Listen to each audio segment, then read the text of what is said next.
career, that was what he did. He focused mainly on planning for retirement, and financially setting yourself up and your family up to have generational wealth, and what that looked like and how you could prepare for it when you were 10, 15, 20, 25 years old, preparing for family, preparing for children. And so when I turned 16, Okay. my father went into our QuickBooks. We had a family QuickBooks. Oh, wow. That was before it was actually on it was probably a hard disk, right? Not even on Yeah. the internet.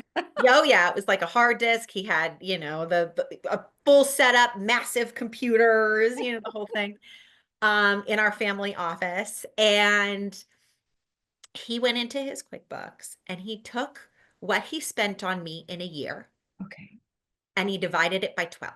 And this included insurance. Mind you, I just turned 16. So my car insurance, my car lease,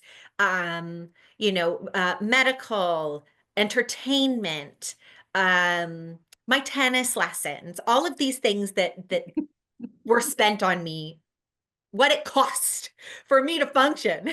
Children are Girl, expensive, you know. I was I was very expensive because I will tell you that check was large that he cut me every month. And he laid out, these are the things that are monthly expenses for you that you need to pay with this money.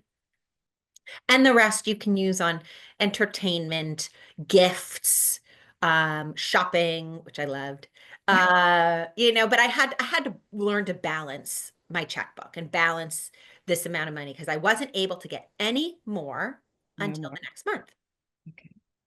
And that really taught me how that money was never something that was readily expendable to me. And even if I went to Starbucks and I bought a drink with my father's credit card, he'd ask me for the receipt. He'd want to know where the receipt was, always. He was very meticulous in his record keeping, which I am now very much meticulous in my record keeping, and I enforce with my clients and make sure that record keeping is so important in your business as well. And so when I graduated high school, my father said to me, "Okay, the checks are done, and you need to go get a job in college.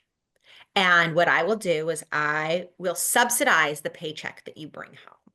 So if you bring home $600, I will pay you 50 cents on the dollar for what you bring home, but only up to $300. So I could get a max of $300 every paycheck that he would subsidize. And then that was, how I had money to live and to function. I mean, my parents, I was lucky enough that my parents would pay for my college, and my housing and my dorms. But it was still really teaching me the value of money. And my father required that a certain portion of those funds get put away in savings and Oh, invested. excellent. And he would tell me how to do that. And he would guide me. And, because my father was a financial planner, he would call me like a client and say, listen, you're 70% stocks, 30% cash. I think you need to swap it. Let's talk about what that means. And of course, I'm like, you're my dad. Just do it. Why are we having this conversation? But it was so valuable because he wanted me to understand what he was doing and why he was doing it, and how it really functioned. And that I've also taken into how I guide and advise my clients. I don't just do for them. I understand. I want them to understand how we're doing it, why we're doing it, what the alternatives are, and what it means if we do it this way or that way. A lot of my discussions with my clients are about strategy and about structure, and so they can make an informed decision. I think that's extremely important, especially in a family business. Um, Working with your family is tough. So the way that you can make it that much easier is communication and understanding and knowledge.